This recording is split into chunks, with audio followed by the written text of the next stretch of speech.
국제사회 이해 제4주차 수업 시작하겠습니다. 지금 강의 계획서에 나와 있는 것처럼 오늘은 이제 제4주차이기 때문에 제3강 세계화의 주체에 대해서 공부하는 걸로 되어 있습니다. 그러나 이제 조금씩 그 변화가 생길 수 있어요. 그래서 이번 주에는 오늘 이 시간에는 세계화의 유형과 세계화의 척도에 대해서 공부를 하도록 하겠습니다. 우리 교재로 보면은 차례편에 차례편에 보면 이제 지금 제 9장을 지금 우리 공부를 하고 있는 거죠. 제 9장에 세계화의 의미 이게 이제 141페이지에 나오는 거고 세계화의 유형이 143, 척도가 이제 144 이렇게 해서 이제 내용이 나오는 거거든요. 그러니까 이제 교재를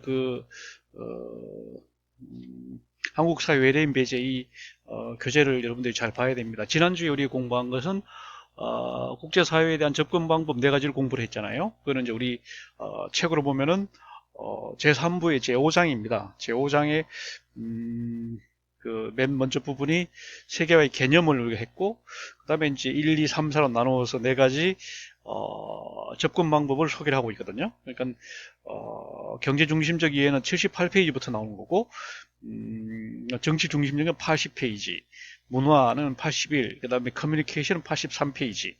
그 내용들을 여러분이 다음 지난주 공부한 거 한번 복습해 주길 바라고, 오늘 공부하는 것은 이제 책으로 치면은 지금 얘기한 것처럼 제 9장입니다. 그러니까 제 4부의 제 9장이거든요. 제 9장에 세계화 의미, 유형, 척도 이 내용들이 되겠습니다. 자, 이렇게 이제 진행해 나가도록 하고요. 자, 그 다음에 이제 그러면은 우리가 지금까지 공부한 것이 한번 정리를 해보면은 세계화의 개념에 대해서 우리가 이제 공부를 하고 있잖아요. 세계화의 개념에 대해서 우리가 공부를 하고 있는데 세계화의 의미를 우리가 둘째 주에 공부를 했어요. 세계화의 의미 그래갖고 뭐 세계화의 정의, 양상, 개념의 형성 과정, 세계화의 유사 개념들, 그다음에 세계화의 측면들 이렇게 이제 5가지를 우리가 둘째 주에 공부를 했고 지난주에 이제 지난주에 그러니까 세계화 측면을 공부한 거죠. 둘째 주에 정의, 양상, 개념의 형성 과정, 유사 개념을 공부를 하고 지난주 제3주차에 세계화의 측면 4가지 경제, 정치, 문화, 커뮤니케이션 이 4가지 측면에서 이제 우리가 공부를 했고 정리를 하자면 이제 경제적인 게 제일 강하다는 거죠. 역시 물질 토대에 관련된 거기 때문에 세계화의 뭐라고 할까요? 요인, 세계화를 촉진시킨 가장 주된 요소가 바로 경제적 동기거든요. 우리가 이제 근대의 문이 열렸던 것도 그렇고 모든 것이 이제 그래서 경제적인 측면이 이제 가장 두드러지기 때문에 그래서 거기에 대한 어떻게 보면 반작용, 그러니까 안티테제로 등장한 것이 메이어의 이제 정치적인 그 관점이랄지, 그다음에 로버슨의 또 이제 문화적인 관점, 그다음에 니클라스 루만의 또 커뮤니케이션 관점 이런 것들은 이제 경제 중심적인 그 관점에 대한 어떻게 보면 안티테제다. 이렇게 얘기를 할 수가 있겠습니다. 그래서 오늘 공부할 것은 이제 거기에 이어서 두 번째 세계화의 유형에 대해서 한 4가지 기준에 따라서 세계화를 한번 유형화를 해보고 그 다음에 이제 하나가 세계화의 척도입니다. 우리가 막연히 어느 나라가 더 세계화가 진행이 된 거냐 이거는 이제 우리가 그 척도가 있을 수 있다는 거죠. 그래서 이제 크게 경제적 척도하고 여타 척도 2가지 나눠서 우리가 공부를 하고자 합니다. 그렇게 되면 다음 주 5주차에는 세계화의 추이를 좀 되겠죠. 세계화의 추이 이렇게 진행해 나가도록 그렇게 하겠습니다. 자, 먼저 세계화 유형을 먼저 기준에 따라서 이제 제가 아까 4가지 얘기했잖아요. 일단은 이제 맨 먼저 정도에 따라서 그 다음에 영역에 따라서 이렇게 많이 나누는 게 이제 영역에 따라서 많이 나누죠. 근데 지금 이제 먼저 정도에 따라서 정도에 따라 얼마나 세계화가 많이 진행이 되냐에 따라서 이제 옅은 세계화, 두꺼운 세계화, 영어로 말하면 thin, thick, 예? thin, 엷은 옅은 세계화가 있고 두꺼운 세계화가 있다. 다시 말하면 이제 세계화는 이제 경제적인 이제 관점에서 볼 때 결국은 상품 이동, 그러니까 국가 간 교역, 무역, 상품 이동이 얼마나 이제 빈번하냐, 이런, 다시 말하면 이제 전체 뭐 GDP나 GNP 가운데 대외 교역이 이제 차지하는 비중, 이런 것들이 이제 중요하겠죠. 자본 이동, 이것도 이제 국내 자본이 해외로 얼마나 투자가 되느냐, 또 해외 자본이 얼마나 국내로 다시 투자가 되느냐, 그 이동, 이것도 이제 뭐 자본 추이, 자본 추적이 가능하잖아요. 그 자본 이동의 정보. 그다음에 이제 다국적 기업을 통한 이제 직접 투자. 그다음에 이제 그다음 간접 투자는 주로 이제 자본 이동이죠. 주로 간접 투자 이런 게, 그러니까 결국 말하면 이제 상품과 자본의 이동 정도에 따라서 이제 나누는 거죠. 그래서 여튼 세계화는 이제 본격적인 세계화가 시작되기 이전, 다시 말하면 2차 대전 이전이라고 얘기 보면 되겠어요. 두꺼운 세계화는 1차 대전 이후, 1차 대전이 약간 이제 겹치기는 하는데 1차 대전을 경계해서 이렇게 이제 나누어진다, 이렇게 보면 되겠습니다. 우리가 이제 중세 말에 이제 교역이 열렸던 것이 우리가 아는 실크로드 아닙니까? 동서양, 동양 물자하고 서양 물자가 서로 이제 교차했던 그 길이 바로 실크로드, 우리말로 하면 비단길이죠. 중국 시안에서부터 시작해서 중앙아시아를 이제 가로질러서 유럽으로 이어지는 그 실크로드입니다. 그래서 주로 이제 아시아에 주로 그 실크 비단하고 뭐 그다음에 인도 쪽에 무슨 향료 같은 거 뭐 이런 것들이 이제 그 유럽으로 들어갔던 거죠. 또 유럽의 또 물자들이 또 아시아로 오고 이렇게 해서 상호 교류가 됐던 것이 이제 실크로드였는데, 이때는 이제 본격적인 상품 교역이 아니었기 때문에 원초적인 뭐 물물 교역 형태로 이루어졌잖아요. 무슨 뭐 금이라든지 이런 뭐 본위 개념도 없었죠.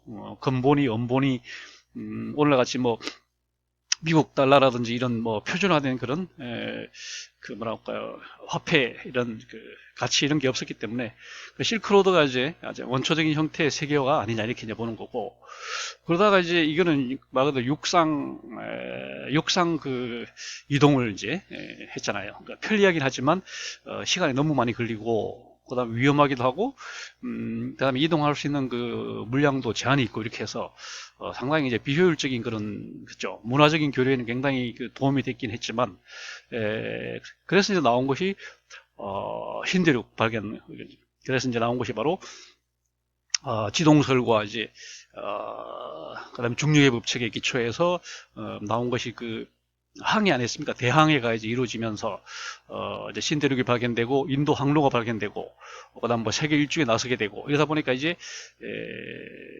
해양을 통한 이제 대규모 교육이 가능해졌던 거죠. 대규모 교육이. 그리고 이제 근대의 물이 열리면서 또 엔진, 동력원이 이제 그 제임스 와트의 전기기관이 발명이 됨으로써, 그 다음에 조선술과 이렇게 결합이 됨으로써 이제 대 그 항로를 이제 개척을 했던 거고, 그러다 보니까 이제 해양의 시대가 활짝 열렸던 거죠. 그래서 이제 세계화가 이제 본격적으로 시작된 시기는 바로 항해와 함께 왔다, 이렇게 얘기할 수 있겠고, 그래서 이때를 우리는 이제 제1차 세계화다, 이렇게 말합니다. 그러니까 산업혁명이 시작이 되면서부터 제1차 세계대전 시기까지, 그 시기를 우리는 제1차 세계화라고 그래요. 세계화가 이제 시작이 됐겠지만 여전히 주로 이제 해운을 통한, 그다음에 항해를 통한 그런 세계화였기 때문에 예전에 그 뭐 실크로드에 비하면 상당히 진일보된 것은 사실이지만, 오늘날 두꺼운 세계화에 비교할 만한 항공 운송, 굉장히 신속하고 한 그런 항공 운송이 본격적으로 열리기 전이었기 때문에 굉장히 이제 더딘 그런 세계화가 아닌가, 이런 이제, 그래서 이때는 이제 옅은 세계화다, 이런 말을 쓰는 것입니다. 그리고 1차 대전이 시작이 되면서부터 이제 두꺼운 세계화의 시대가 열렸다. 그래서 그 이후로부터 현재까지는 우리는 두꺼운 세계화다, 이렇게 얘기를 하고, 더욱더 본격적인 세계화는 2차 대전 이후에, 그죠? 2차 대전 이후에 우리가 말하는 브레튼 우즈 체제가 이제 출범이 되면서 시작이 된 겁니다. 그래서 우리가 브레튼 우즈라고 하는 브레튼 우즈 체제는 본래 이제 미국 워싱턴 DC 주변에 있는 조그만 그 도시인데, 2차 대전 직후에 세계 이제 경제 대표들이 모여가지고 브레튼 우즈에 모여가지고 가트와 IMF를 창설했죠. 그러니까 상품 교역을 위한 국제기구로서 가트, 그 다음에 그 상품 교역의 그 화폐 수단으로서의 미국 달러를 기축 통화로 이제 지정을 하고 각 나라에 이제 달러 공급을 원만히 함으로써 원만한 그 뭐랄까요, 무역이 가능하도록 IMF 이래고 이제 가트와 IMF 체제가 두 개 기구가 만들어졌던 겁니다. 그래서 이건 두 가지는 함께 가야 되는 거죠. 상품 교육이 이루어지기 위해서는 이제 표준 국제 화폐가 필요하고 그 다음에 국제 표준 화폐가 필요한 것은 상품 교육을 위한 수단이라는 점에서 이 두 가지는 같이 갈 수밖에 없는, 한쪽은 이제 실물 교육, 한쪽은 이제 금융 쪽, 이렇게 해서 두 기구가 만들어진 겁니다. 나중에 이제 하나씩 나오겠지만, 가트라고 하는 것은 이제 관세 무역에 관한 일반 협정이죠. 그래서 관세와 각 나라마다 이제 조금씩 여건이 다르긴 하지만 일반 협정은 좀 맺어야 되지 않을까. 관세, 테리프, 그 다음에 무역, 트레이드. 그러니까 이제 General Agreement on Tariff and Trade, 관세 무역에 관한 일반 협정을 이제 맺어서 뭐랄까, 장기적으로 볼 때는 이제 자유무역주의를 지향하면서도 각 나라마다 이제 조금씩 차이가 있다 하더라도 꼭 지켜야 할 기본적인 사항을 담은 것이 바로 가트였고, 그 다음에 이제 그 가트가 원활히 작동하게 하기 위해서 이제 미국 달러를 표준 통화로 지정을 해서 각 나라에 이제 그 달러가 부족하지 않도록 원만하게 이제 그 조정도 하고 이제 빌려주기도 하고 뭐 이렇게 하는 IMF 해갖고 이제 그 두 개가 이제 브레튼 우즈 체제가 출범이 되면서 비로소 전 세계 본격적인 세계화 시대가 열렸다, 이렇게 얘기할 수 있습니다. 그리고 이제 또 유엔이 이제 유엔이 이제 국제 연맹을 이어서 이제 국제 연합이 만들어지고 그러면서 이제 국제 연합이 주로 이제 군사 안보 이런 걸 중심으로 해서 만들어졌지만 경제 사회 이사회를 중심으로 해갖고 경제 기능, 사회 기능, 문화, 뭐 교육, 과학, 하여튼 뭐 여러 가지를 다 관장하다 보니까 IMF 가트 기구라고 하는 것도 유엔의 사실상 전문 기구로 부속 기구처럼 이렇게 이제 들어가는 그런 상태가 됐습니다. 그래도 지금 그 유엔 기구들을 보면 IMF와 WTO가 같이 들어가 있거든요. 그러니까 본래는 그 별개, 완전히 별도의 기구인데, 워낙에 긴밀하게 이제 움직이기 때문에, 전무기구처럼 되어 있다, 이런 얘기입니다. 그 다음에 이제, IMF는 계속, 지금까지 계속 유지가 되고 있고, 앞으로도 이제 당분간은 미국 달러가 기축통화로 전 세계 교역에 표준 통화로 뭐 쓰인다는 것은 앞으로도 변화가 없을 거예요. 다만 이제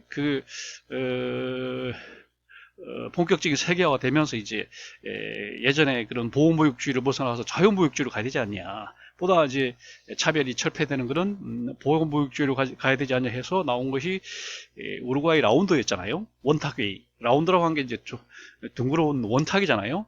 라운드 테이블. 그러니까 원탁회의가 이제 우루과이에서부터 시작이 돼갖고 계속 이제 여러 차례 열리면서 그 다음에 도하 라운드까지 해갖고 결국은 WTO라고 하는 세계무역기구, 월드 트레이드 오가니제이션이라고 하는 세계무역기구가 탄생이 된 거죠. 1995년에 탄생이 되면서 가트는 자연스럽게 이제 역사의 뒤안길로 사라진 겁니다. 그래서 브레튼 우즈 체제가 IMF 가트 체제에서 이제 IMF WTO 체제로 이제 바뀌어버린 거죠. 그래서 이제 지향하는 바가 사실은 가트가 지금 이제 비교를 해보면 가트는 일종의 보호무역 주의의 기본 어떤 규칙이라고 말할 수 있겠고, 거기에 비하면 WTO는 훨씬 더 진일보한 각 라운드를 거쳐서 이제 각종 차별을 철폐하고 완전한 그 자유무역 그 체제를 지향하는 그런 기구였는데, 최근에 와서 이제 미국의 트럼프 행정부가 들어서면서 이제 중국과 무역 전쟁이 벌어지고 하면서 이런 보호무역주의에서 자유무역주의로 가는 그 대세의 큰 어떤 흐름이 이렇게 꺾이는 그런 우여곡절을 겪는 그런 상황이 됐죠. 그래서 다시 WTO가 이제 제대로 작동하지 못하는 그런 상황이 됐는데, 어쨌거나 이렇게 해서 이제 두꺼운 세계화의 상징은 WTO처럼 보이는 겁니다. 형식상 가트가 이제 WTO로 이제 바뀌면서 이렇게 된 거고, 그 다음에 이제 두 번째 분류하는 게 이제 우리가 제일 많이 보는 그런 분류법이죠. 영역에 따라서 정치적 세계화, 경제적 세계화, 문화적 세계화 이렇게 나눠볼 수가 있다는 거죠. 정치적 세계화는 주로 이제 2차 대전이 끝나면서입니다. 그전에는 우리가 알다시피 뭐 제국주의 전쟁 시기고, 그다음에 이제 정치적으로 볼 때는 각 국가마다 이제 서로 배타적인 그런 군사적인 대치 관계, 그다음에 뭐 영주권 이런 뭐랄까 국가 간 이동을 굉장히 뭐 제한하는 그런 상태였기 때문에, 그다음에 뭐 난민도 많고 뭐 이런 상태였기 때문에 2차 대전 전에는 뭐 상상도 할 수 없었던 것이 정치적 세계화입니다. 그러나 이제 유엔이라고 하는 국제기구가 만들어지면서 국제연맹을 개성해서 국제연합이라고 하는 그 국제기구가 만들어지면서 이제 비로소 우리가 뭐랄까요, 세계 이제 보편적인 그런 인권 개념에 기초한 어떤 이런 뭐 여러 가지 제도들이 생겨나게 된 거죠. 그렇게 유엔이 정치적 세계화를 굉장히 많이 촉진을 했다, 이렇게 이제 얘기를 할 수 있겠고, 그래서 정치적 세계화는 이제 정치적 그 국제기구와 궤를 같이 한다, 이렇게 얘기할 수 있겠어요. 다시 말해 유엔, 옛날 같으면 국제연맹, LN이죠. 리그 오브 네이션, LN에서 주도되다가 이제 유엔에 의한 세계화입니다. 그 다음에 유럽에서는 이제 유럽연합이죠. 유럽연합이라고 하는 기구가 이제 그 마트리트 조약을 통해서 드디어 유럽 연합이 이제 출범한 거잖아요. 마스트리트 조약에서 이제 출범한 거고. 그 다음에 유럽 연합 이전에 전신이 바로 유럽 공동체였죠. 유로피안 커뮤니티. 그래서 EC였습니다. EC. 유럽 공동체. 그리고 그 유럽 공동체의 전신은 또 유럽 경제 공동체였죠. EEC. 유로피안 이코노믹 커뮤니티. 이렇게 됐습니다. 그 다음에 그 유럽 경제 공동체의 또 전신은 유럽 석탄 철강 공동체라고 하는 UCSC라고 하는 그 유로피안 스틸 앤드 콜 앤드 스틸 커뮤니티, 유럽 석탄 철강 공동체 ECSC라는 기구하고, 그다음 유라톰, 유럽 그 원자력 공동체, 이 두 개가 맨 먼저 만들어진 거죠. 최초로 이제 유럽의 그 뭐랄까요, 그 상호 그 뭐라고 협력을 위해 가지고 유럽 그 석탄 철강 공동체와 이제 유럽 그 원자력 공동체가 함께 만들어졌던 것이고, 이걸 통폐합해서 유럽 경제 공동체가 됐던 것이고, 거기까지는 이제 경제기구죠. 그러다가 이제 유럽 공동체가 되면서 경제자를 빼면서 이제 이시가 되면서 비로소 그 경제기구에서 정치기구로 이제 변신을 하게 되는 겁니다. 변신을. 그래서 그때부터 이제 유럽 의회도 생겨나는 거고, 장기적으로 유럽을 단일 국가로 이제 통일한다. 그 대학 목표를 가지고 유럽 공동체가 이제 만들어지고, 그 다음에 유럽 연합이 이렇게 이제 만들어진 겁니다. 그래서 오늘날은 유럽 연합이죠. 유로피안 유니언 연합 형태입니다. 이 연합은 국가 연합이기 때문에 연방보다는 좀 더 느슨하죠. 유니온이니까 미국처럼 유나이티드, 다시 말하면 페더럴, 이런 연방제보다는 조금 느슨한 게 유니온입니다. 유니온. 그래서 우리가 이제 가장 국가 사이에 밀접한 그 형태는 단일 국가죠. 단일 국가. 가 이제 가장 긴밀한 형태고, 그것보다는 조금 느슨한 게 이제 연방제죠. 우리가 말한 페더럴 또는 페더레이션 또는 유나이티드, 이런 말을 쓰는 것이 연방입니다. 그것보다 좀 더 느슨한 게 이제 국가연합이죠. 국가연합. 지금 말하는 유럽연합 같이 유니온이라는 말을 쓰는 거죠. 옛날에 구소련, USSR, 유니온 오브 소셜리스트 소비에트 리퍼블릭, USSR, 이런 유니온이라는 것은 국가 간의 아주 느슨한 연합체를 우리는 이제 말하는, 어쨌거나 유엔과 그 유럽연합이 주도한 것이 바로 이 정치적 세계였습니다. 그래서 유럽연합이 출범하면서 각 국가들 사이에 어떤 그 시민권 제도랄지 국적 제도가 좀 더 이제 느슨해지고 좀 더 자유이동이 쉬워졌던 거죠. 그래서 이제 지금 굉장히 심각한 문제가 된 뭐 난민 문제 같은 게 이미 이때부터 이제 예고된 것이다, 이렇게 얘기할 수 있는 거고요.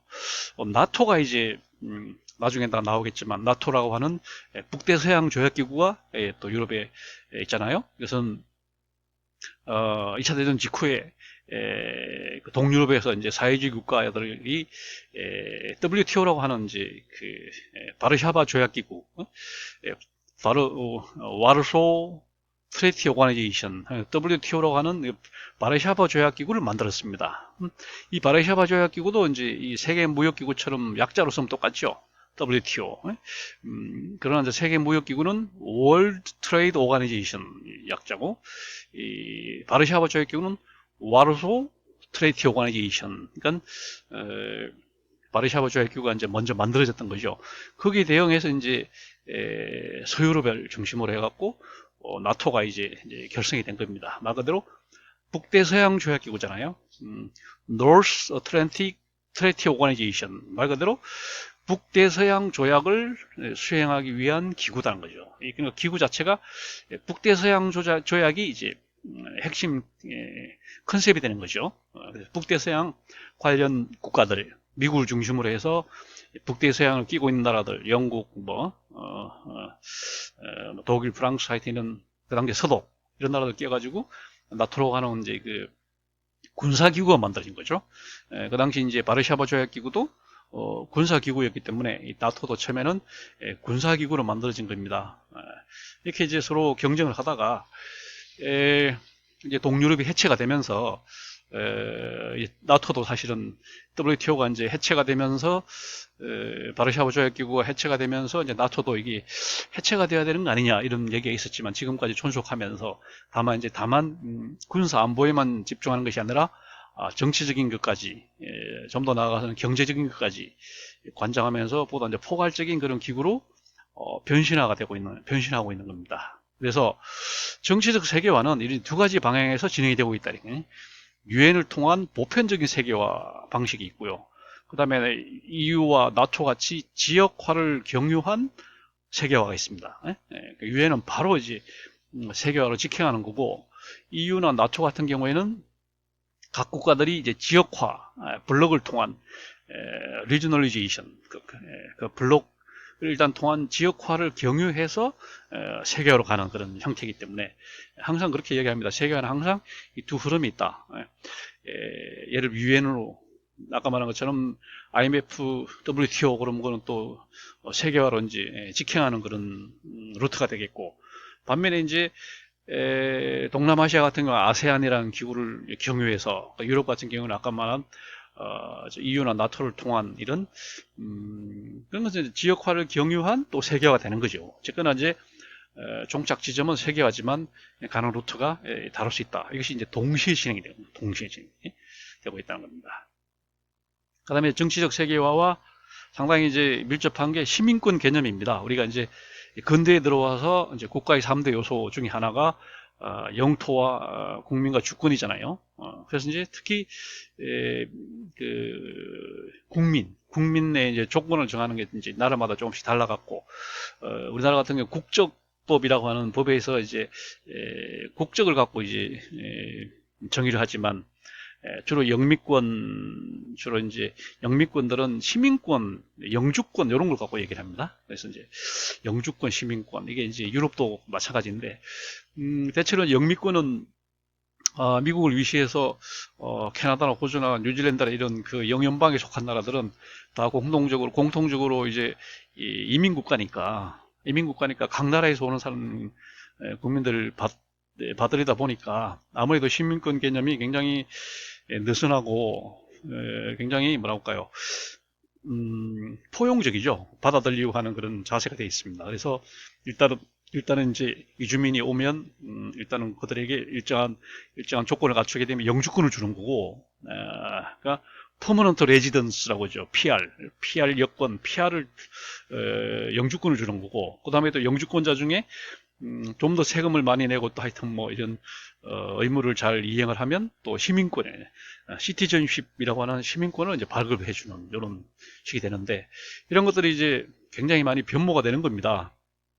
비로소 2차 대전이 끝나면서 이제 세계화가 되면서 뭐랄까요, 근대부터 이어져왔던 민족의 시대가 민족이라고 하는 배타적인 그런 개념이 이제 느슨해지고, 이제 국경을 이제 자유롭게 넘나들면서 세계 시민이라고 하는 그 시대가 열리잖아요.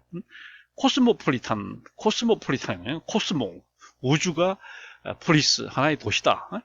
우주 도시, 코스모폴리스, 코스모폴리타니즘이라고 하는 사회 동포주의 이런 게 열리면서 이제 국민들의 그런 뭐랄까요, 시민권 개념이 굉장히 느슨해진다는 거죠. 이게 이제 나라마다 또 좀 더 차이가 있습니다. 예를 들면 유럽에서 보면 프랑스와 독일을 볼 것 같으면 프랑스가 훨씬 더 뭐랄까 좀 더 개방적이고 독일이 좀 폐쇄적이고 이런 측면이 있었어요. 최근에 와서 조금 뭐 변하긴 했습니다만은 그럴 수밖에 없는 게 이제 프랑스는 여러 가지 이제 그 국내 사정을 보면 프랑스는 좀 뭐랄까요, 고등교육 진학률이 굉장히 높습니다. 그러니까 대학 진학자가 많다 보니까 국내 그 노동시장을 보면 고급 노동력은 이제 과잉이 넘치나는데 하급 노동력이 이제 항상 부족하기 때문에 해외 이민자 아니면 해외 취업자들을 받지 않으면은 국내 노동시장을 이제 제대로 작동하기 힘드니까 그 프랑스는 이런 교육제도 그다음에 노동시장 뭐 이런 여건 때문에 보다 좀 개방적인 시민권 개념으로 갈 수밖에 없었고, 반면에 독일은 그 대학 그 고등교육 진학률이 낮으니까 고급 노동력과 함께 하급 노동력도 자급자족이 되거든요. 자급자족이 되다 보니까 굳이 해외 그 취업자들하고 이제 이민자들을 받지 않아도 노동시장에 별 문제가 없으니까 좀 배타적이 됐던 게 아닌가 이런 생각이 드는데, 최근에 와서는 어떻게 보면 좀 반대적인 경향이 강해요. 난민 문제가 많이 발생하면서 오히려 독일이 굉장히 개방적이고 특히 이제 난민을 받겠다. 앙겔라 메르켈 총리가 이제 난민들이 굉장히 포용적이고, 반면에 이제 오히려 프랑스가 좀 배타적인 그런 측면이 나타나긴 하는데, 어쨌거나 대체로 그렇습니다. 그 시민권이 이제 프랑스가 조금은 이제 포용적이고 좀 더 이제 개방적인데 독일은 반대고 그랬습니다.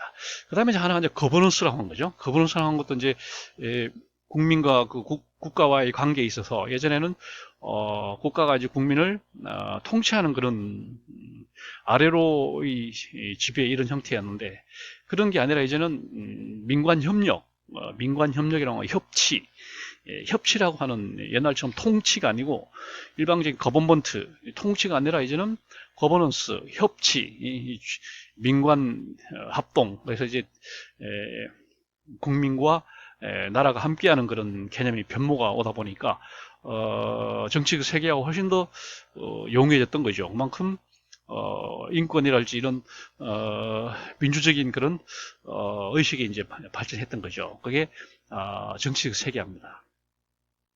반면에 두 번째 얘기한 것은 이제 경제적 세계화죠.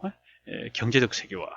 아까 말했듯이 경제 세계화를 추진한 가장 강력한 동기는 바로 경제적 동기거든요. 특히 물자 교육을 통한 중상주의적인 무역 흑자의 축적. 이게 이제 각 나라의 뭐랄까요, 생존 어떤 토대가 되기 때문에 그래서 결국은 뭐 세계화, 뭐 대항해 시대가 열리고 했던 것도 다 경제적 동기가 아니냐 이런 생각을 합니다. 경제적 세계화는 아까 말한 것처럼 이제 이 사전이 끝나면서 처음에 이제 브레튼 우즈 체제가 출발점이었죠. 그래서 IMF 가츠라고 하는 두 개의 국제기구를 결성을 하면서 이제 경제적 세계화 문이 열렸고, 그게 여러 차례 이제 라운드를 거치고 뭐 이렇게 해서 이제는 IMF, WTO 체제로 이제 완전히 형식상은 완전 자유무역주의로 이제 이행이 된 거죠. 그리고 이제 경제적 세계화도 이와 같이 IMF, WTO라고 하는 바로 가는 이제 직통하는 그런 세계화도 있지만 또 지역화를 거쳐서 또 세계화되기도 합니다. 아까 말한 것처럼 정치적 세계화가 뭐 EU나 나토를 거쳐서 또 세계로 나아갈 수 있기 때문에 경제적 세계화도 이제 FTA를 통해서 많이 나가죠. 자유무역 협정, 프리 트레이드 어그리먼트, FTA를 통해서 이제 FTA를 거쳐서 나가는 겁니다. 대체로 이제 FTA는 뭐 양국 간, 양자간 FTA가 많지만 다자간 FTA도 많죠.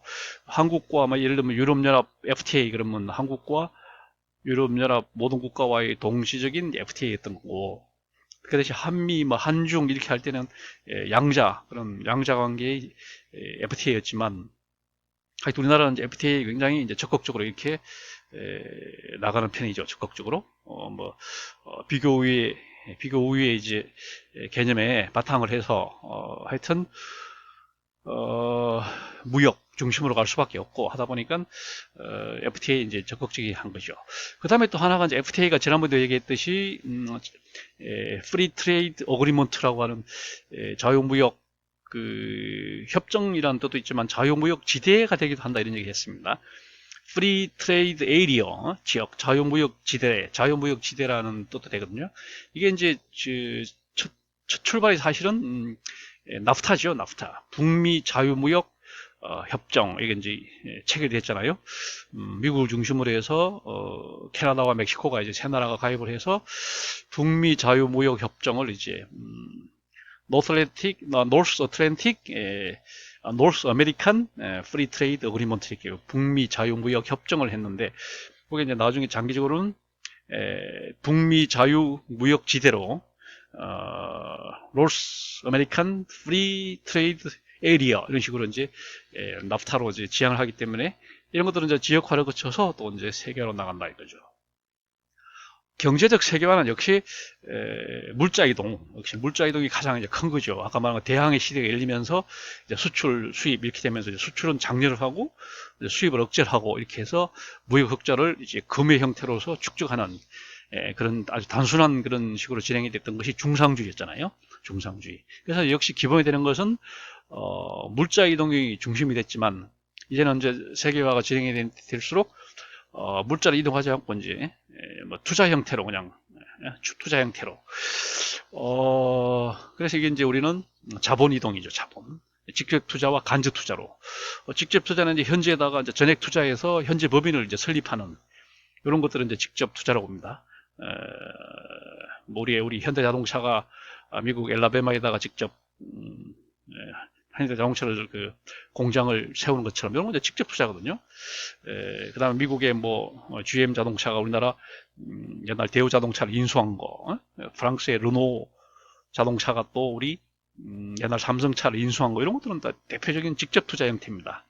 근데 간접 투자는 이제 말 그대로 주식시장에 우리 한국의 이제 주식을 투자한다든지 아니면 공동 투자를 한다든지 이런 식으로 들어오는 게 간접 투자 형식이거든요. 하여튼 이제 이런 식으로 자본의 이동함으로 해서 굳이 물자를 이동하지 않아도 이제 가능하도록 이렇게 된 거예요. 원자재가 아니면 철강석이나 원유나 이런 것들은 결국 이동을 할 수밖에 없지만 완제품 자동차랄지 이런 것들은 굳이 이렇게 완제품을 수송할 필요가 없이 현지에서 그냥 바로 생산 공급이 가능하기 때문에 이제는 자본 이동이 굉장히 이제 보편화됐고 직접 투자, 간접 투자, 직접 투자에서도 다국적 기업, 초국적 기업 여러 가지 형태가 이제 나오게 되는 겁니다.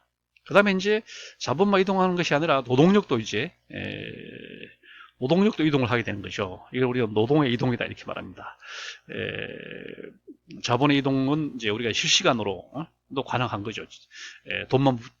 온라인으로 돈만 붙이면 되니까 실시간 이동이 가능하지만 노동의 이동은 그게 아니죠. 어떤 운송 수단을 통해서 항공이나 배를 통해서 이렇게 이동하기 때문에 이게 이제 세계화 시대 되면서 굉장히 이제 많아지고 그러다 보니까 형태가 좀 다양해졌습니다. 노동 이동은 일단 둘로 나누면은 일시이동이냐 영구이동이냐 이렇게 나눌 수 있잖아요. 일시적으로 이동하는 걸 우리는 해외 취업이라고 합니다. 해외 취업을 일시적 이동이죠. 그 다음에 이제 영구 이동을 이제 두 가지 형태가 있잖아요. 이주민과 난민이 있다. 이주민과 난민이 있다. 지금 우리가 이제 관심을 갖는 것은 이주민인 거죠. 이주민은 이제 영어로 말하면 마이그란트죠. 경제적인 이익을 찾아서 이동하는 사람, 이제 이민하는 사람, 아주 영구히 이수하는 사람, 이주민이라고 합니다. 마이그런트. 그 다음에 난민은 이제 정치적인 동기입니다. 이거는 그러니까 이게 경제적 세계화가 아니라 어떻게 보면 정치적 세계화에 들어가야 될 게 난민이죠.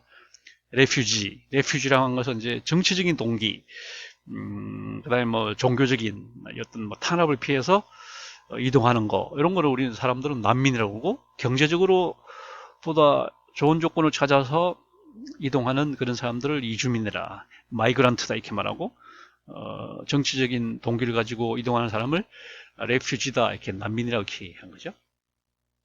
그리고 또 마이그란트도 사실 둘로 나눌 수 있잖아요. 국내로 들어오는 이주민이 있습니다. 우리나라에 지금 몽골이나 저쪽 아프리카 사람들이 막 들어오잖아요. 이런 거는 이제 뭐라고 할까, 들어오는 입국 이주민이다. 이 사람들은 이제 이미그란트다. 앞에 IM을 붙여서 이미그란트. 그럼 이거는 들어오는 이주민이구나. 그 다음에 나가는 이주민 있잖아요. 캐나다로 뭐 호주로 이민 가는 사람들. 이런 사람들은 앞에 이를 붙여서 에미그란트다. 에미그란트와 이미그란트가 있다. 이걸 두 개를 묶어서 마이그란트다 이렇게 얘기하는 거죠. 마이그란트. 여기서 우리가 사실 이주민과 난민이 이렇게 개념적으로 딱 구분이 되는 그런 형태고, 근데 현실적으로 보면은 구분이 쉽지 않습니다. 특히 뭐 탈북자 같은 문제. 탈북자를 어떻게 볼 거냐. 이 사람들이 이제 따뜻하고 좀 풍요로운 대한민국을 찾아왔다. 이러면 이 사람들은 이주민이 될 겁니다. 북한 정부의 어떤 탄압을 피해서 감시를 피해서 왔다. 그러면 이거는 이제 정치적 난민이 되거든요. 그래서 이제 난민은 특히 열악하기 때문에 난민의 인권에 대해서는 유엔에서 특별히 관심을 갖고 있습니다. 세계 난민 기구도 있고, 그다음에 이제 유엔 안에서도 UNHCR이라고 하는 난민 고동 판무관실이 있어서 난민에 대해서는 이제 가장 기본적인 그런 인권을 보장하도록 이렇게 돼 있잖아요. 그러다 보니까 이제 난민으로 지정하고 난민으로 인정하는 게 굉장히 예민한 사안입니다.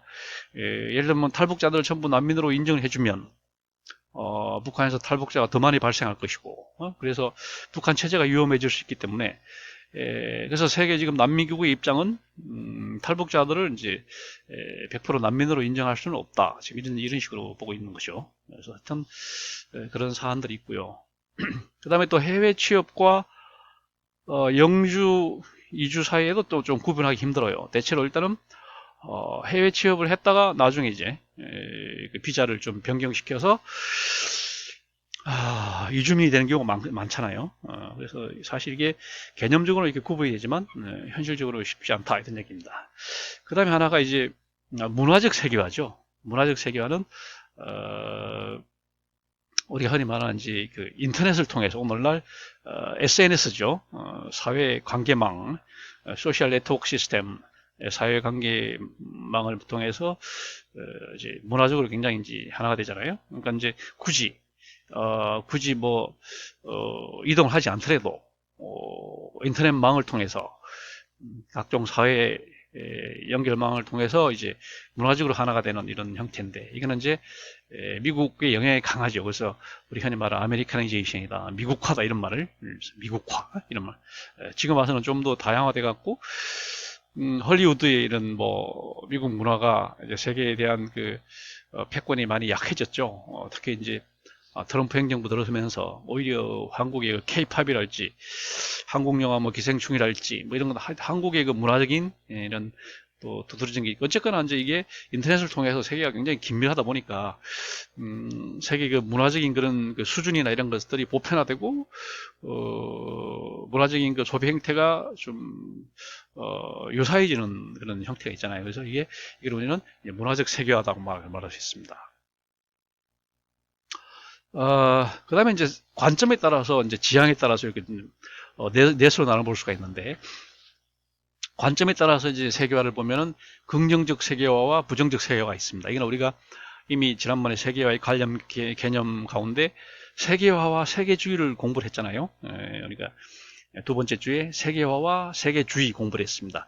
주로 세계화를 얘기하는 사람들이 주로 이제 부정적 관점이 되는 거고, 세계주의를 얘기하는 사람들이 이제 긍정적 관점이 되는 겁니다. 세계주의 글로벌리즘 또는 안티 글로벌리제이션 이런 걸 주장하는 쪽이 이제 긍정적 관점. 그래서 세계화라고 하는 것도 지금 되돌아보면 굉장히 기여도 많이 했고, 또 뭐랄까 많은 약점, 뭐 문제점도 많이 노출을 한 게 사실이잖아요. 그래서 그걸 우리가 한번 되짚어 볼 필요가 있습니다.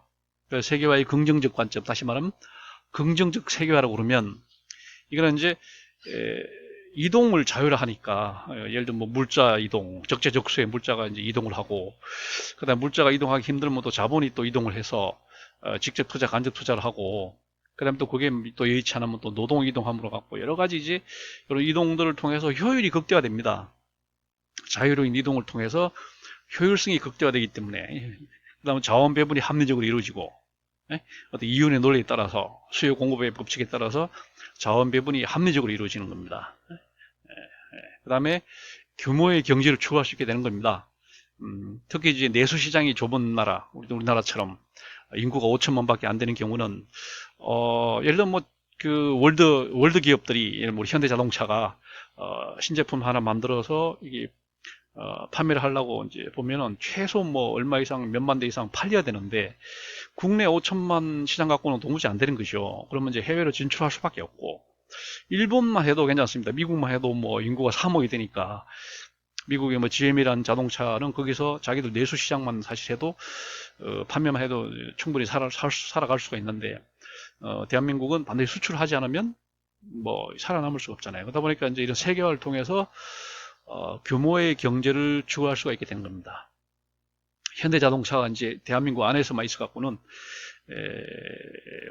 월드 기업이 될 수 없죠. 그러다 보니까 이제 현지 법인화를 통해서 미국에도 현지 공장, 그다음 유럽에도 뭐 차코에다가 현지 공장, 중국에도 국경 현대 이래갖고, 곳곳에 이제 그 현대차를 직접 투자를 해서 규모의 경제를 이제 추구를 하는 겁니다.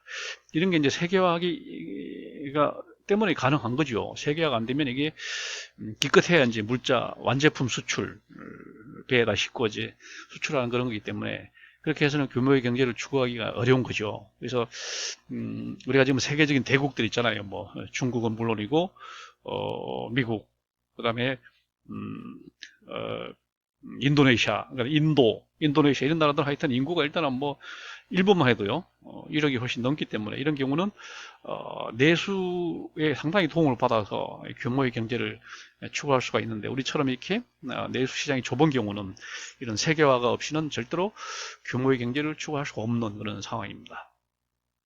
그 다음에 세계화의 그 긍정적 세계화는 또 자유무역의 이익을 얻을 수 있어요. 우리가 말하는 비교 우위가 상대적 비교 우위, 절대적 비교 우위, 이런 여러 비교 우위라고 하는 것이 이제 결국은 이윤의 논리에 따라서 수요 공급의 법칙에 따라서 이제 이루어지다 보니까 그 자유무역의 이익을 얻을 수 있거든요. 이게 말하는 그 시장 경제가 많은 문제점도 있지만, 이런 또 합리적인 측면이 있습니다. 그래서 그런 자유무역의 이익을 누릴 수 있다는 것은 긍정적 세계화의 이제 측면이라고 볼 수 있고요.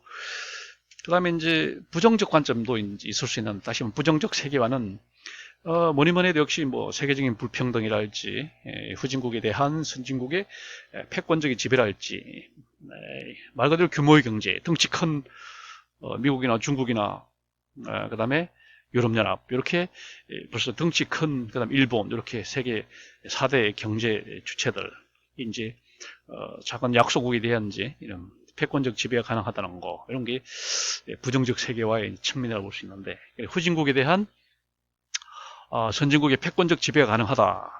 그러니까 말하는 IMF라고 하는 게 벌써 미국 달러를 표준으로 하는 그런 기구이기 때문에 벌써 거기서 패권적인 지배가 가능하죠. 그 다음에 가트는 물론이고 WTO도 이제 완전한 자유무역을 지향하다 보니까 좀 뭐라 할까요? 경쟁력, 약한 그런 부분에 대해서는 상당히 그 피해를 많이 입을 수 있는 그런 게 있죠. 그 다음에 이제 이런 세계화를 통해서 국가 주권이 많이 침해가 됩니다. 뭐 과세 문제가 제일 많죠. 과세.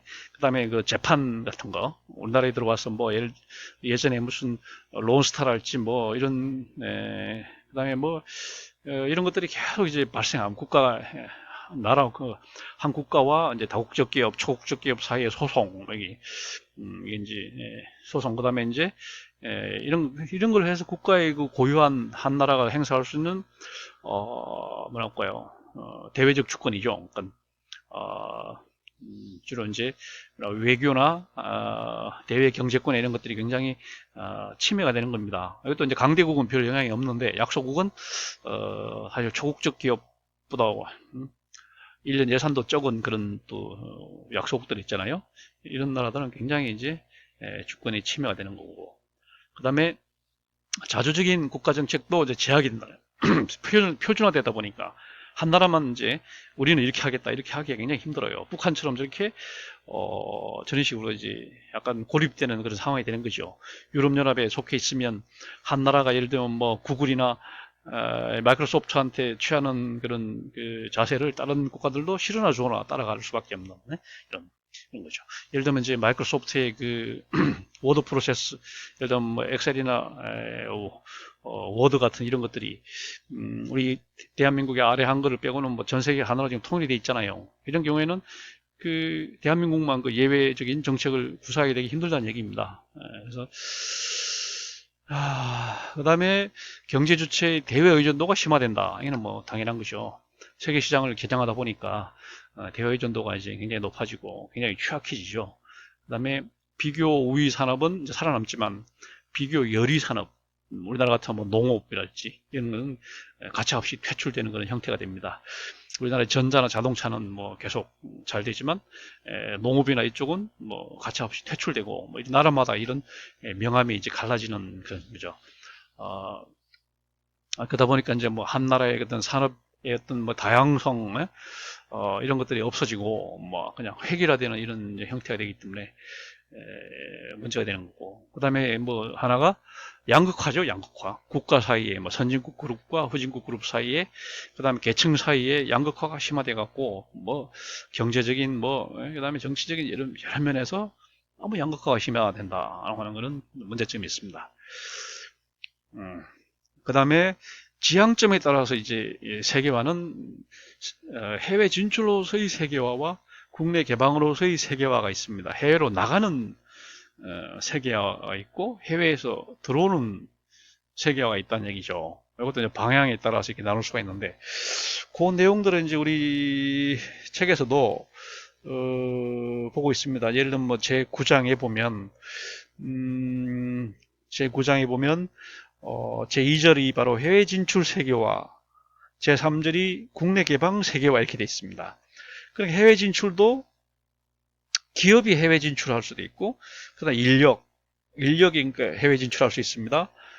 기업 해외 진출 아까 얘기했듯이 무슨 뭐 직접 투자나 간접 투자를 통해서 이렇게 해외로 나가는 것이고, 인력의 해외 진출은 해외 취업이나 그다음에 해외 이민을 통해서 나가는 것이고, 그다음에 여타의 해외 진출도 이제 가능하고요. 기술이나 뭐 이런 가능하고, 그다음에 국내 개방도 마찬가지입니다. 상품 시장 개방을 통해서 수입 자유화를 통해서 이제 해외 물자를 끌어들일 수 있고, 그다음에 자본 시장을 개방함으로써 해외 자본을 유치하는, 해외 자본을 적극 유치하는 직접 투자, 간접 투자를 유인하는 그런 체계화가 있을 수 있고, 그다음에 인력을 개방하는, 과감하게 이제 해외 인력을 받아들이는, 그다음에 해외 유학생도 많이 받아들이고 이렇게 해서 인력을 개방하는 형태의 세계화가 있을 수 있어요. 이게 이제 그래서 우리 책에서는 지금 제9장에서 다루고 있는데, 그동안에 우리나라 한국 정부의 입장은 아무래도 해외 진출을 많이 지원했죠. 해외로 많이 진출하도록 하고, 들어오는 것은 좀 폐쇄적이었던 거죠. 다시 말하면 중상주의적인 정책을 구사했다 이렇게 말할 수 있어요. 해외 진출은 지원해주면서 해외에서 유입하는 것은 이제 차단하는, 그러니까 이제 좀 뭐랄까요, 좀 차별적인 그런 이런 걸 우리는 이제 신중상주의라고 합니다. 전통적인 중상주의와는 다르게. 그래서 우리나라 대외 정책의 기조가 바로 신중상주의가 아니냐, 이렇게.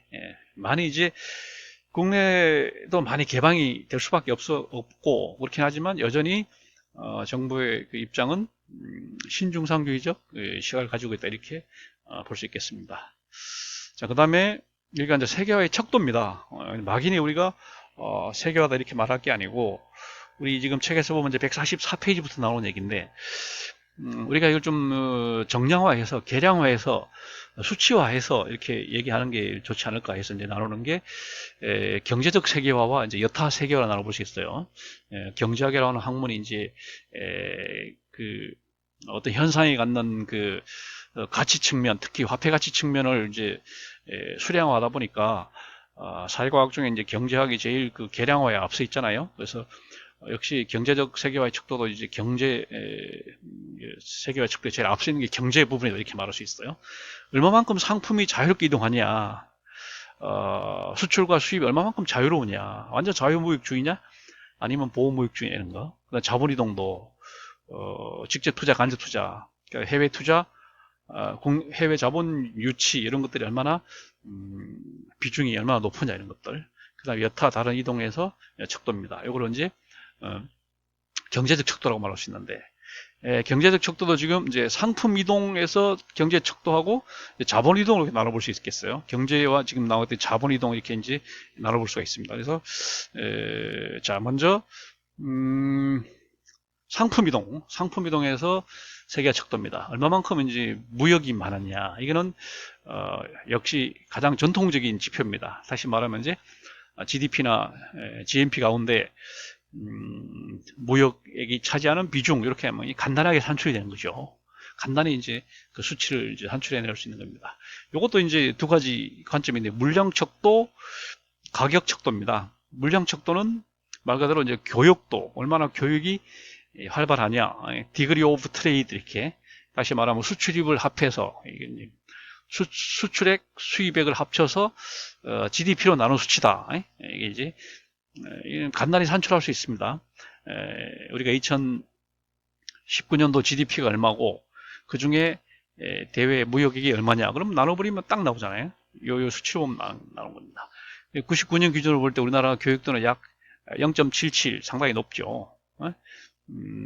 중국은 0.41, 우리보다는 뭐 낮고, 싱가포르는 굉장히 높습니다. 싱가포르는 알다시피 가공무역, 그 다음에 이제 좀 해상 무역을 하는 국가이기 때문에 수입을 해서 수출을 하는 그런 형태죠. 아주 단순 가공만 하고 아니면 그냥 보관, 창고 이런 쪽만 하다 보니까 싱가포르는 당연히 물량 척도가 굉장히 높고, 세계 평균은 0.46이다. 우리나라는 굉장히 높은 편이라는 걸 알 수 있죠. 그 다음에 가격 척도입니다. 요거는 이제 가격의 수렴도예요. 가격의 수렴도. 이른바 일물 일가의 법칙. 모든 상품은 가격이 같아야 해요. Law of One Price에 기초한 구매력 평가로 표시합니다. 이거는 뭐 무슨 말이냐면, 예를 들면 뭐 빅맥 세트 같은, 빅맥 세트가 예를 들면 우리나라에서 빅맥 세트가 예를 들면 뭐 4,000원이다. 그럼 미국에서는 뭐 3달러다, 2달러다 이러면, 자 이제 그 환율을 적용하면 우리나라에서는 4,000원인데 미국에서는 2,500원이다. 그럼 이게 어떻게 된 거냐? 이게 맞지 않은 거죠. 우리가 그러니까 이제 또 미국의 국민소득 수준을 고려할 때 미국이 우리보다 국민소득이 한 1.5배 정도 높다나요. 그리고 우리가 그게 빅맥 세트가 4,000원이면 미국은 6,000원이 돼야 맞는 거죠. 6,000원. 6,000원이 되면 이제 비슷한 건데 미국은 2,500원이다. 그럼 이거는 우리 한국이 너무 비싸구나. 이게 딱 나오잖아요. 서로 가격이 수렴하지 않는구나. 가격이 서로 어긋나는구나. 이렇게 딱 나오는 겁니다. 그러면 이거는 결국은 그게 어긋날수록 그 세계화가 덜 된 거거든요. 그게 세계화가 완전히 되면 가격이 똑같아야 돼요. 국민소득을 감안했을 때. 이게 나라마다 차이가 있는 거죠. 예를 들면 우리 이동통신요금 같은 경우도 미국 유리보다 약간 비싼데 국민소득을 감안하면 우리가 더 비싸다는 거죠. 그냥 이렇게 표면적으로 비교해보면 우리가 더 미국이 더 비싼데 국민소득, 그러니까 이제 구매력까지 이제 고려하면 우리가 훨씬 비싸다. 승용차 가격도 우리가 훨씬 미국보다 비쌉니다. 그 다음에 뭐 노트북 가격도 훨씬 비싸고, 이와 같이 대체로 이제 미국이 비싸고, 근데 반대로 또 뭐 한국이 또 싼 것도 있어요. 주로 노동집약적인 이런 것들 한국이 쌉니다. 그러니까 이런 것들이 이제 전 세계가 사실은 구매력을, 그러니까 그 국민소득까지 해서 구매력을 감안해서 이게 비슷하게 나가야 되는데 이게 차이가 있다는 것은 그만큼 세계화가 안 돼 있다는 그런 뜻이잖아요. 이게 바로 가격 척도가 됩니다. 가격 척도. 그 다음에 지금은 이제 상품 이동을 본 거고, 그 다음에 이제 자본 이동에서 보면 자본 이동도 얼마나 이제 지금도 물량 척도는 간단한 겁니다. 총 자본 교류도, 총 자본 교류도 뭡니까? 내국인의 해외 투자 규모, 외국인의 국내 투자 규모, 이걸 합친 게 이제 총 자본 교류거든요. 총 자본 교류. 이거를 GDP로 나눈, 그걸 우리는 총 자본 교류라고 합니다. 해외 투자가 얼마나 있든, 그 다음에 내국인의 해외 투자와 외국인의 국내 투자, 이걸 합쳐갖고 GDP로 나눠버리면 총자본 교류도가 딱 나오잖아요. 이거는 이제 경상수지를 규모에서 추산이 가능하고, 그다음에 어, 그다음에 이제 자본 교류를 결정하는 요인인 국내 투자 규모, 국내 저축 규모 이런 것을 해갖고 산출이 가능해요. 그래서 물량 척도를 볼 수 있고, 이 가격 척도가 또 있습니다. 이것도 자본 이동도 가격 척도가 있어요. 이것도 이제 이자율 수렴도입니다. 각 나라마다 완전한 세계화가 되면 모든 나라가 이자율이 똑같아야 되거든요. 이자율이. 근데 나라마다 차이가 있잖아요. 아직도 예를 들면 선진국 이자율이 굉장히 싸잖아요. 이자가. 그다음에 이제 후진국일수록 지금 이자율이 비싸잖아요. 그러면 이제 선진국 사람들이, 돈 있는 사람들이 선진국의 돈을 가지고 후진국에 가서 투자를 하면, 쉽게 말하면 선진국에서 은행에서 돈을 빌려서 그 돈 갖고 이제 후진국 가서 사채 대출을 하면 이자가 굉장히, 이자 놀이를 할 수 있잖아요. 이게 이제 이자율 차이를 이용한 그런 건데, 이게 이제 이자율 수렴도거든요. 네? 인터레스트 레이트 컨버전스, 이자율이 얼마나 수렴하냐, 이거네. 얼마나 일치하냐, 이 차이입니다. 이것도 마찬가지, 이자율에 대한 일물 일가의 법칙. 어느 나라든지 이자율이 같아야 된다, 이거죠. 표준 이자율이 같아야 되는데, 이제 현실적으로 차이가 있고, 후진국으로 갈수록 그 이자율이 이제 뭐랄까 불안정하기도 하고, 또 막 뭐랄까 굉장히 고금리, 폭리를 취하는 또 고금리가 또 현실적으로 존재하고 이러기 때문에 이 나라마다 차이인 거죠. 요거는 이제 이렇게 해서 금리 평가를 해보면 가격 척도를 알 수 있다는 거죠. 우리나라도 이제 한때 IMF 직후에는 이자율이 굉장히 높았습니다. 이자율이 막 많이 될 때는 20%까지 됐어요. 표준 이자율이. 지금은 2%도 안 되잖아요. 우리나라 지금 이자율이 거의 뭐 미국 금리 수준에 도달했고, 그 다음에 마이너스 금리가 될 정도로 이제는 이자율이 굉장히 낮아진 게 사실입니다. 그래서 우리나라 이자율이 높을 때는 이제 해외 투기 자본들이 국내로 많이 들어왔어요. 그걸 가지고 이제 뭐랄까 대출해주고 이제 금리, 폭리를 취하는 그런 고금리 뭐 이런 걸 취하는 그런 게, 지금은 이제 그런 거는 별로 없는 그런 형태가 됐습니다. 자, 그 다음에 이제 기타 세계화 척도, 경제적인 관점에서 기타 세계화 척도가 한 네 가지가 있다. 첫째, 국가 간 임금 격차.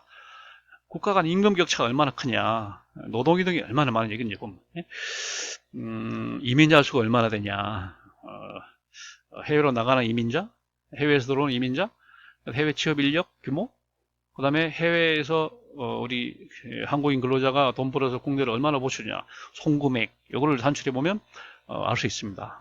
국가 간 임금 격차도 사실은 완전한 세계화가 된다면 국가 간 임금 격차가 없어야 되는 거죠. 우리나라의 표준 임금과 중국의 임금 격차가 없어야 되는데 사실 많이 존재하고, 그다음 중국의 이제 임금 격차, 임금 수준이 많이 높아져 갖고 이제는 우리 대기업들도 중국에 투자를 안 하고 이제 베트남, 좀 더 싼 베트남으로 가고, 또 베트남도 점점 임금이 오르잖아요. 그러니까 이제 미얀마로 가고 계속 이런 식으로 임금 격차를 이용해서 이제 수익을 내는 거죠.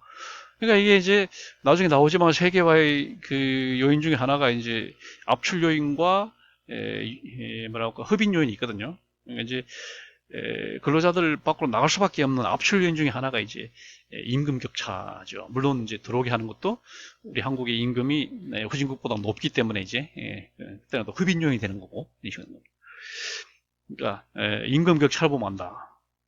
그 다음에 거기 기초한 노동이동을 보면 안다. 그죠? 두 번째, 기술 이동 측면에서도 세계화 척도가 있을 수 있다.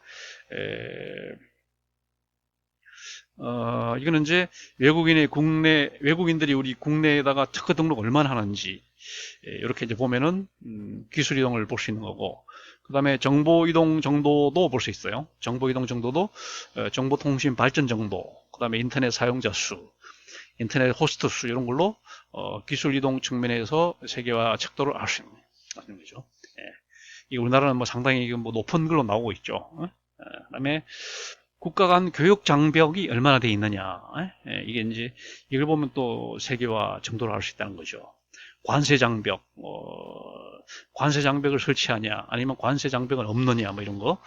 뭐 관세 장벽이 없을수록 세계화 된 거겠죠. 그다음에 꼭 장벽이 또 관세만 있는 게 아닙니다. 여타 장벽이 있을 수 있어요. 그런 거 우리가 비관세 장벽이라고 합니다. 비관세 장벽이 어느 정도 있느냐. 하여튼 이런 게 없는 것이 이제 자유무역이고, 완전한 자유무역이 돼야 완전한 세계화 되는 거죠. 그 다음 수입 쿼터제가 있느냐, 쿼터제. 우리가 뭐, 쿼터제가 있느냐, 한 나라와 그 상호주의에 따라서 서로 이제 국가 간의 어떤 쿼터제가 있느냐, 아니면 완전 자유무역이냐, 이런 걸 보면 하는 거고, 그 다음 상품이 얼마나 표준화되어 있느냐, 이런 거. 그 다음에 물류요금이 얼마나 비싸냐, 싸냐, 뭐 이거 보면. 그 다음에 통신요금이 얼마나 저렴하냐, 이런 거. 이런 걸 보면은, 장벽 정도 이런 걸 알 수 있거든요. 세계화의 척도가 될 수 있다는 얘기입니다. 그 다음에 기타 척도가 경제적 국제기구에 얼마나 많이 가입을 해 있느냐, 이런 거죠. 그래서 지금 이걸 보면은, 미국보다 오히려 독일, 프랑스가 훨씬 많이 가입해 있고요. 오히려 독일이 더 많이 가입해 있는 형태입니다. 미국은 이제 자기도 국가 이익에 부합하는 데만 가입을 해 있고, 그렇지 않은 경우는 잘 가입을 안 하는데, 오히려 프랑스와 독일 이런 유럽 나라들이 훨씬 더 적극적이고 개방적으로 꼭 이익만 노리지 않고 손해가 나도 이제 가입을 하는 그런 형태입니다. 그래서 그거 얼마나 많이 가입을 해 있느냐, 그 다음에 거기다 회비를 얼마나 내고 기금을 얼마나 내느냐, 이것도 사실 중요하거든요. 경제적 국제기구에 얼마나 회비도 재정에 얼마나 기여를 하느냐, 이런 것도 알 수 있는 거고, 그 다음에 FTA를 얼마만큼, 자유무역협정 얼마나 많이 체결했냐, 이것도 양자간 자유무역협정, 아까 말한 다자간 자유무역협정 얼마나 많이 체결했냐, 이런 거 보면 이제 알 수 있는 거죠. 그 다음에 상품, 자본, 노동 영역에서 해외 시장이 얼마나 많이 개척이 됐냐, 이런 거 보면 또 아는 거죠. 우리나라처럼 뭐, 해외, 뭐랄까요, 코트라, 한국무역진흥공사, 뭐 이런, 국가기구를 둬가지고 각 나라에 막 진출할 수 있도록 도와주잖아요. 우리나라는 무역진흥공사라고 하는 회사를 전 세계에 막 지점을 설치해갖고는 각 나라 그 시장 정보를 분석해갖고 기업들한테 막 제공하잖아요. 그러니까 우리나라 대기업들은 사실 국가기구가 그런 정보를 아주 고급 정보를 수집해 준다. 이는 굉장히 하여튼 그 라운드에서는 사실 불공정 무역이라고 해서 이제 하지 마라. 이거는 각 기업 시장 개척은 기업이 알아서 하도록 하고 국가가 그걸 도와주지 마라, 이런 식으로 사실 규제 대상이죠. 그 다음에 이제 국내 시장 개방 정도 얼마나 많이 개방되어 있냐, 이런 걸로 세계화를 알아볼 수 있다는 거죠. 마지막으로 이제 세계화의 척도는 경제적 세계화 이후에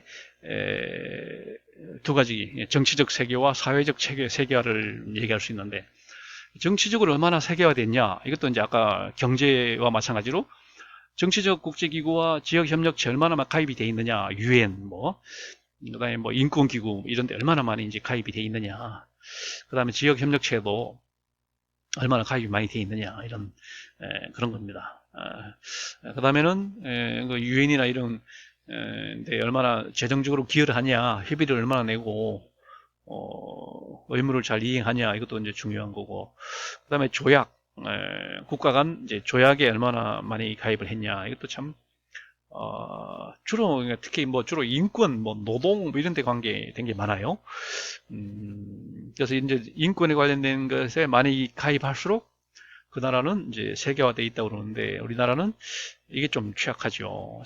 특히 그 유엔 쪽에서 뭐 인권이랄지 난민이랄지, 그 다음에 세계 노동기구 쪽에서 이제 권장하는 그런 조약조차도 우리가 많이 가입을 못해 있는 상태에 있고,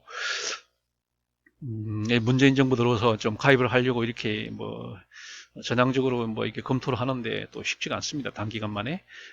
그 다음에 시민권 제도가 어떻게 돼 있냐. 선진국처럼 이렇게 시민권, 뭐 영주권 이런 게 잘 돼 있냐. 그다음 사증 제도, 사증이라는 건 사진이 부착된 증명서 사증. 사증이 이제 영어로 하면 비자죠. 비자 제도가 얼마나 잘 이렇게 체계적으로 돼 있느냐, 이런 거. 그 다음에 시민권, 영주권 같은 이런 국적 취득 제도가 얼마나 합리적이냐. 우리나라처럼 뭐 귀화 시험도 보냐, 뭐 이런 거. 우리나라는 굉장히 뭐 배타적이죠. 귀화를 하려면 시험도 보도록 이렇게 돼 있잖아요. 얼마나 이런 게 잘 구비되어 있냐. 그 다음에 하나는 해외 공간의 설치 정보. 해외에 무슨 대사관, 공사관 이런 이제 공간도 설치를 하고, 해외도 문화관도 있죠. 해외 현지에다가 뉴욕, 파리, 런던 뭐 이렇게 문화관 뭐 이런 것도 얼마나 많이 설치를 하고 있냐, 이런 거. 그 다음에 이제 어느 특정한 지역으로 많이 편중이 되어 있냐는 편중 정도, 그 다음에 국제 규약, 표준적인 규약, 국제 규범을 얼마나 많이 국내 그 법에다가 많이 반영을 하냐 이런 것들이죠. 우리는 이게 좀 상당히 취약하죠. 그동안에는 뭐 여기 신경 쓸 겨를이 없었는데 이제 앞으로 국제 표준에 맞게끔 우리가 이제 가입을 해야 되는 겁니다. 근데 마지막으로 사회적 세계화의 척도입니다. 이거는 문화 다양성입니다. 한 나라 안에 이런 게 얼마나 다양하냐, 인종이 얼마나 다양하냐, 민족이, 인종과 민족이 좀 다르죠? 그러니까 종교적으로도 국교가 있냐 없냐, 종교 자유가 있냐 없냐, 어느 면에서도 미국처럼 영어만 써야 되냐, 아니면 캐나다처럼 영어와 프랑스를 동시에 쓸 수 있냐, 이런 언어적인 다양성, 이런 것도 중요하죠. 그 다음에 표준화 정도, 문화가 얼마나 표준화되어 있냐, 이런 거. 그 다음에 교육, 교류, 해외 유학을 얼마나 많이 나가냐, 그 다음 해외 학생들을 얼마나 많이 국내로 유치하냐, 이런 그 국내 유치한 유학생 수, 그 다음에 해외로 보내는 유학생 수, 이런 것들도 교육, 교류 측면에서 또 중요한 세계의 척도가 될 수 있는 겁니다. 자, 이렇게 함으로써 오늘은 세계화 유형과 이제 척도를 공부를 했어요. 그러면 이제 다음 주부터는 우리 책에서 나오는 것처럼 세계화의 추이입니다. 세계화가 그동안에 어떻게 진행이 됐는지를 이제 공부를 해 나갈 겁니다. 우리 책으로 보면은 다음 주에 공부할 것은 제6장이 됩니다. 세계화와 세계화 반대 운동의 추세 이렇게 해가지고 책으로 보면 이제 95페이지부터 한 110페이지까지 그 내용들이 되니까 여러분들이 미리 한번 책을 읽어보고 오면 좋겠습니다. 지금 여러분들이 온라인 수업을 이제 벌써 4주차 하고 앞으로 5주, 6주차 한 2주를 더 해야 되는데 그 실습 과목도 여러분들이 애로사항이 있지만 이런 지금 교양 과목, 특히 우리 국제사회이란 과목은 저 인문학적인 그런 과목이기 때문에 직접 우리가 대면 수업을 하지 않고 이렇게 온라인으로만 수업하려니까 상당히 애로사항이 많습니다. 여러분들도 그냥 이렇게 화면만 보고 목소리만 듣고 이렇게 하다 보니까 사실 이해하는데도 어려움도 있고 집중도도 떨어지고, 사실 이거는 이제 우리가 대면 수업을 통해서 이렇게 이제 좀 도표 그림도 그리고 내가 이렇게 관련 개념들을 서로 연결을 시켜서 이렇게 뭐랄까요, 지식 매핑을 좀 해야 여러분들이 이해하기도 편하고 한데 참 애로사항이 많습니다. 빨리 하여튼 이 문제가, 코로나 문제가 해결이 돼서 대면 수업할 수 있는 때가 빨리 다가오면 좋겠습니다. 하여튼 수업 내용 잘 여러분들이 정리를 하고 필요한 그 교재 내용들을 찾아서 그때그때 공부를 하기 바라겠습니다.